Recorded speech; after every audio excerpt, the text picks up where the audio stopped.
Welcome back. Dart programming segment number 27 से हम start करने जा रहे हैं ऑब्जेक्ट ओरिएंटेड प्रोग्रामिंग, और हम ये देखेंगे कि डार्ट लैंग्वेज में हम किस तरह से ऊप को इम्प्लीमेंट करेंगे। ऊप के कुछ बेसिक कॉन्सेप्ट के बारे में ही इस सेगमेंट में हम बात करेंगे, और इसके अलावा जो आने वाले सेगमेंट्स हैं उनमें हम ऊप के कुछ ऐसे कॉन्सेप्ट्स जो डार्ट प्रोग्रामिंग में थोड़ा डिफरेंट तरह से इम्प्लीमेंट होते हैं as compare to other languages, उनके बारे में भी हम डिटेल में बात करेंगे। सो टाइम वेस्ट किए बगैर हम चलते हैं नेक्स्ट सेगमेंट की तरफ। तो सबसे पहले हम ये देखेंगे कि डार्ट प्रोग्रामिंग में हम ऊप के कौन कौन से कॉन्सेप्ट्स देखने जा रहे हैं। सबसे पहले तो हम ऑब्जेक्ट ओरिएंटेड प्रोग्रामिंग की बात करेंगे कि इसका बेसिक कॉन्सेप्ट क्या है, हम इस अप्रोच को क्यों यूज़ करते हैं। इससे पहले जो 26 सेगमेंट्स थे उसमें हमने ट्रेडिशनल प्रोग्रामिंग यूज़ की, और कुछ आखिर में हमने फंक्शनल प्रोग्रामिंग की बात की। तो हमें ऑब्जेक्ट ओरिएंटेड प्रोग्रामिंग की ज़रूरत क्यों पड़ती है या इसके क्या एडवांटेजेस हैं, इसको भी हम देखेंगे। इसके अलावा हम डिस्कस करेंगे क्लासेस क्या हैं, और इसके अलावा हम आगे चल के डिस्कस करेंगे ऊप के कुछ पिलर्स हैं, जिसमें टॉप 4 जो हैं वो हमारे पास एब्स्ट्रैक्शन है, इनकैप्सुलेशन है, इनहेरिटेंस है और पॉलीमॉर्फिज्म है। ये क्या कॉन्सेप्ट्स हैं और किसी भी ऑब्जेक्ट ओरिएंटेड प्रोग्रामिंग के केस में हमें ये किस तरह से हेल्प आउट करते हैं।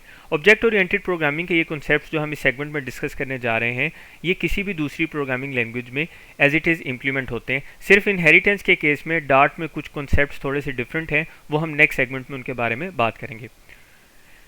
डार्ट लैंग्वेज में हम सबसे पहले जब हम ऑब्जेक्ट ओरिएंटेड प्रोग्रामिंग को आगे कंटिन्यू करते हैं तो हम उसकी बेसिक समझने के लिए सबसे पहले हमें ये देखना है कि ऑब्जेक्ट ओरिएंटेड अप्रोच या ऑब्जेक्ट ओरिएंटेड प्रोग्रामिंग है क्या। So basically object oriented programming क्या है कि आप अपने सॉफ्टवेयर को स्ट्रक्चर करते हैं, एक प्रोग्रामिंग पैराडाइम है, कुछ स्टाइल से आप कोड करते हैं कि आपका जो कोड है वो सिंप्लीफाई रहता है, कॉम्प्लेक्सिटी कम रहती है। इसके अलावा उसकी जो रीयूजेबिलिटी है डिफरेंट पीसीज ऑफ कोड्स की, वो हमारे पास रहती है।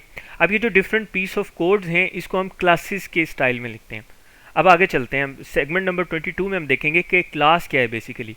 तो क्लास एक ऐसा ब्लूप्रिंट है, एक ऐसा सेगमेंट हम डिफाइन कर देते हैं, एक पीस ऑफ कोड हम डिफाइन कर देते हैं, जिसमें हम क्या करते हैं कि किसी स्पेसिफिक टाइप ऑफ ऑब्जेक्ट के जो मेथड्स और वेरिएबल्स हैं उनको हम कंपाइल कर देते हैं एक जगह में।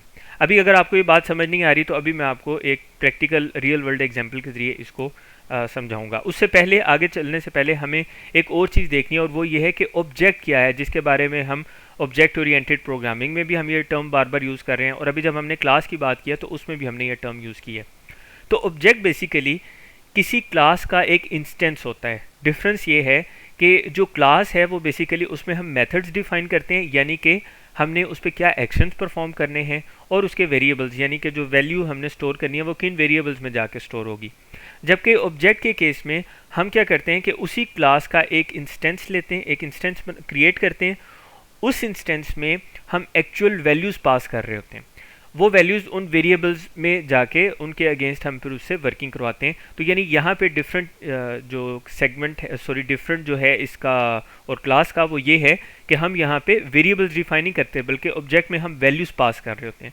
तो ये हमने तीन इसकी डिफरेंट बेसिक टर्मिनोलॉजीज़ हैं ऊप की।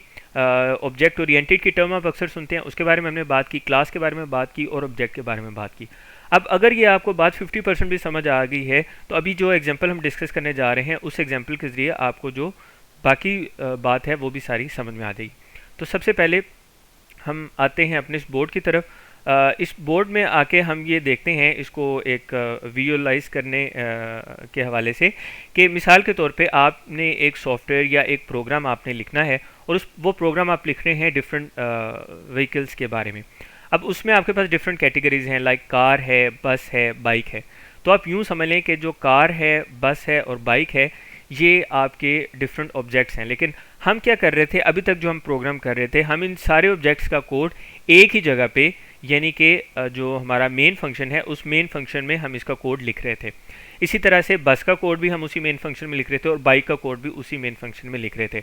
आगे चल के जो फंक्शनल प्रोग्रामिंग थी उसमें सिर्फ थोड़ा सा जो क्राइटेरिया था वो हमने ये चेंज किया था कि हम उसके लिए डिफरेंट फंक्शन बना लेते थे और उन फंक्शंस में फिर वो वैल्यू पास करके हम उसको यूज़ कर रहे थे। लेकिन इसका नुकसान ये है इस अप्रोच का कि कोड जो है वो बहुत ज़्यादा मैसी हो जाता है। यानी देखें, एक ही फंक्शन में आपने तीन डिफरेंट जो टाइप्स ऑफ व्हीकल्स हैं, यानी कि एक स्पेसिफिक टाइप ऑफ ऑब्जेक्ट की आपने सारी चीज़ें एक ही जगह पे इकट्ठी कर दी, तो वो बहुत ज़्यादा कॉम्प्लेक्स हो जाता है। अब ये मिसाल के तौर पे तीन ऑब्जेक्ट टाइप्स हैं। अब ये भी हो सकता है कि आप कोई ऐसा कोड कर रहे हो या ऐसा प्रोग्राम लिख रहे हो या कोई ऐसा सॉफ्टवेयर बना रहे हो जिसमें किसी स्पेसिफिक टाइप ऑफ ऑब्जेक्ट के 10 to 15 डिफरेंट टाइप्स हों, तो वो सारा का सारा कोड अगर आप मेन में लिखेंगे तो उसको मैनेज करना और बाद में फिर उसको कोड करना और उसके बाद ख़ास तौर पे उसको डिबग करना बहुत ज़्यादा मुश्किल हो जाएगा। ये आपका टाइम भी बढ़ाएगा, कॉस्ट भी बढ़ाएगा। तो इस सूरत में हमारी बेस्ट अप्रोच क्या होती है, हम उस केस में ऑब्जेक्ट ओरिएंटेड प्रोग्रामिंग यूज़ करते हैं। अब हम देखते हैं कि ऑब्जेक्ट ओरिएंटेड प्रोग्रामिंग हमें किस तरह से फैसिलिटेट करती है। तो ऑब्जेक्ट ओरिएंटेड प्रोग्रामिंग में हम करेंगे क्या कि यहाँ पे हम एक क्लास क्रिएट कर लेंगे आउटसाइड मेन फंक्शन कार के लिए। इसी तरह एक सेपरेट क्लास हम क्रिएट कर लेंगे आउटसाइड मेन फंक्शन बस के लिए, ठीक है। अभी हम ये डिस्कस करेंगे कि इन क्लासेस में हम करते क्या हैं। और इसी तरह से हम एक सेपरेट क्लास जो है उसको डिफाइन कर लेंगे फॉर बाइक, यहाँ पे हमने। तो ये हमारी, अब ये हमारे पास, आप देखें कि अब आपको थोड़ा चीज़ें स्ट्रक्चरल नज़र आ रही हैं। और उसके बाद हम क्या करते हैं, ज़्यादातर केसेस में हम ये जो हमारा मेन फंक्शन है, इस मेन फंक्शन में हम इसके ऑब्जेक्ट्स बना लेते हैं, या जिसकी हमने बात अभी की थी, इंस्टेंस ऑफ ऑब्जेक्ट्स, या इसके लिए मैं अगर एक टर्म यूज़ करूं क्लास इंस्टेंस, तो ये ज़्यादा मुनासिब होगी। सिंगल क्लास इंस्टेंस भी हो सकता है, मल्टीपल भी हो सकता है। तो यहाँ पे इस क्लास इंस्टेंस के थ्रू फिर हम क्या करते हैं कि हम इनको आगे फर्दर यूज़ कर लेते हैं। किस तरह से फर्दर यूज़ करते हैं कि मिसाल के तौर पे अब यहाँ पे ये जो कार का सेगमेंट है, हम क्या करेंगे कि कार से रेलिवेंट जितने भी प्रॉपर्टीज़ हैं, यानी कि जो डाटा है, हमारे वेरिएबल्स हैं, वो सारे हम कार की क्लास में लिखेंगे। इसी तरह इससे रेलिवेंट जितने भी फंक्शंस हैं, यानी कि जो मेथड्स हैं, वो भी हम इस सेगमेंट में लिखेंगे। सेम यही अप्रोच हम यूज़ करेंगे फॉर अदर ऑब्जेक्ट्स, और उसमें भी हम क्या करेंगे कि जो बस के ऑब्जेक्ट्स होंगे हमारे पास, वो हमें सेम यहाँ पे उसकी क्लास में मिल जाएंगे सेपरेटली, और जो हमारे पास बाइक के ऑब्जेक्ट्स होंगे वो बाइक की क्लास में मिलेंगे। तो यूँ इनकी जो प्रॉपर्टीज़ और मेथड्स हैं वो आपको नज़र आ रहा होगा अब कि ये आपस में मिक्सअप नहीं होंगे। तो हर चीज़ सेपरेटली मैनेज हो रही है। मेन फंक्शन हम क्या करते हैं, फिर क्लास इंस्टेंसेस के ज़रिए इनको फिर हम फर्दर यूज़ कर लेते हैं। यानी हम यहाँ पे अगर कार की प्रॉपर्टीज़ या मेथड्स हमने यूज़ करने हैं, अभी हम इसको थोड़ा सिंपल रख रहे हैं, तो उसके लिए हम क्या अप्रोच यूज़ करेंगे, उसके लिए हम सिंपली ये करेंगे कि यहाँ से हम इसका एक इंस्टेंस क्रिएट करेंगे और उसके ज़रिए हम इस क्लास को इस्तेमाल कर लेंगे।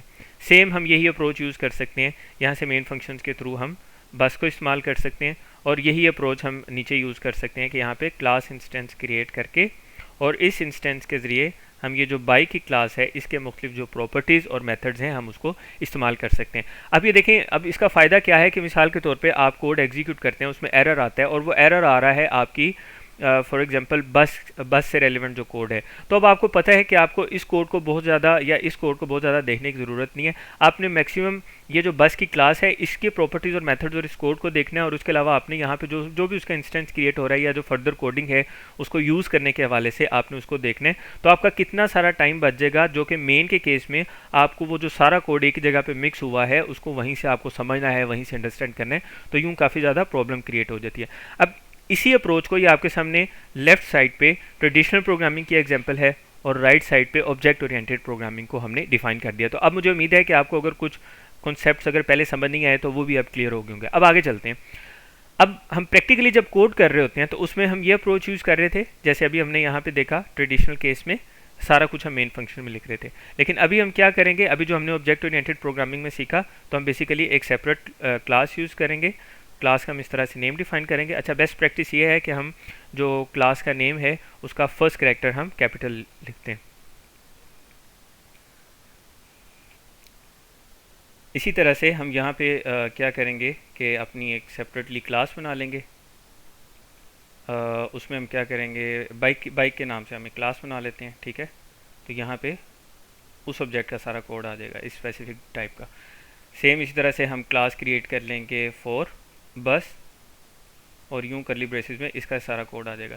तो यानी कि अब ये जो सारा कोड एक ही जगह पे था, अब ये जो कोड है कार का, ये इस कार की क्लास में आएगा, चाहे वो प्रॉपर्टीज़ हैं या चाहे हमारे पास कोड फॉर कार प्रॉपर्टीज़ हैं या मेथड्स हैं, वो यहाँ पे आ जाएंगे। इसी तरह से ये जो बाइक का कोड है वो सारा हमें यहाँ पे एक जगह पे ऑर्गेनाइज मिलेगा। जो बस का कोड है वो भी सारा हमें यहाँ पे ऑर्गेनाइज मिलेगा। तो ये अप्रोच हम यूज़ करते हैं, जिस अप्रोच को हम कहते हैं ऑब्जेक्ट ओरिएंटेड प्रोग्रामिंग। अब हम वापस चलते हैं और बात करते हैं कि इस ओवरऑल अप्रोच की वजह से हमें इसका एडवांटेज क्या है। तो हमें इसके बेसिक 4 एडवांटेजेस हैं। वैसे तो बहुत सारे एडवांटेजेस हैं, लेकिन अगर हम बिल्कुल बेसिक्स बात करें तो पहला एडवांटेज हमें इसका ये है कि हमारा जो कोड है वो रीयूजेबल हो जाता है, और दूसरा इंडिपेंडेंट ऑब्जेक्ट्स की वजह से, यानी अभी जो हमने सेपरेटली क्लासेस बनाई उसकी वजह से चीज़ों को मैनेज करना बहुत ज़्यादा आसान हो जाता है। दूसरा फ़ायदा, इनकैप्सुलेशन का जो कॉन्सेप्ट हम इसमें यूज़ करते हैं उसकी वजह से सिक्योरिटी बेहतर होती है और कोड को मेनटेन करना ईजी होता है, तो ये इस तरह इसकी सिक्योरिटी भी बेहतर हो रही होती है।